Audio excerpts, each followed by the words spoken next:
մենք այնքան ուժեղ էինք, միջև համենայնդեպս իմ նախագահության ժամանակ, որ Ադրբեջանը երբեք չի համարձակվել որևէ քայլ անել առաջի գծում։ Չի եղել, նույնիսկ մեկ ընդհարում քիչ թե շատ sense միջին ծավալի չի եղել։ Եվ դա եղել է ոչ թե նրա համար, որ sense բարի ամփյուր էին, ավելի բարի էին, ոչ։ Ուղղակի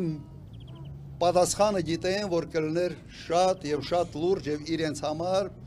շատ ծանր հետևանքներով։ Սա է եղել մեր մոտեցումը։ Ինչ վերաբերում է այս զենքերի, տեսնում եք, չէ, երիտասարդը չգիտեր, որ այն ժամանակ բեսպիլոտիկներ գոյություն չունեին ընդհանրապես։ Փորձում էին ինձ մեղադրեին, թե ինչի բեսպիլոտիկ չունեիք։ Ես կարող եմ մեղադրել, ինչի դուք 18 թվականից մինչև 20 թվականը, երբ արդեն պարզ էր, որ կար բեսպիլոտիկների խնդիր, ինչու դուք չեք բերել։ Եվ 8 միլիարդ դոլարով պարտք ավելացնելով ուր եք տարել այդ գումարները։ Այդ խնդիրը, այդ հարցը մենք կարող ենք տալ այս իշխանությանը, այլ ոչ թե իրենք կարող են տալ այդ հարցը ինձ։ Մենք մեր պարտքը ժամանակին կատարել ենք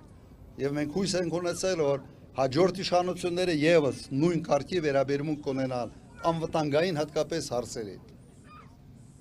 Իրենք եթե հիշեցնեն բեսպիլոտիկների տեղ կլուբնիկի ռեֆորմ էին սկսել բանակում։ Հիշեցնեմ,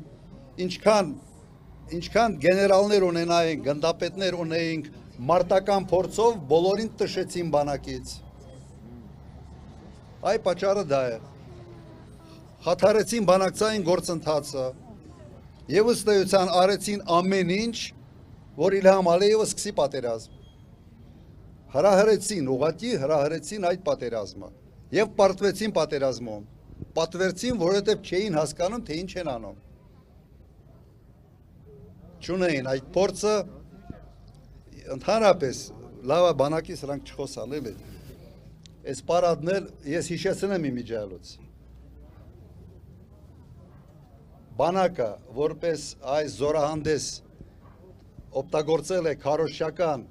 նպատակով նախընտրական շրջանում միայն 96 թվականին արել են զորահանդես, որից հետո միանգամից գնացել են ընտրության։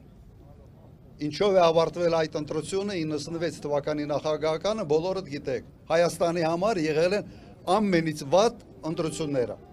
ամենից վատ։ Հիմա կարծում եմ նույնն է լինել է իշխանության համար, որովհետև բանակը սարքել են քարոզչական մեքենա։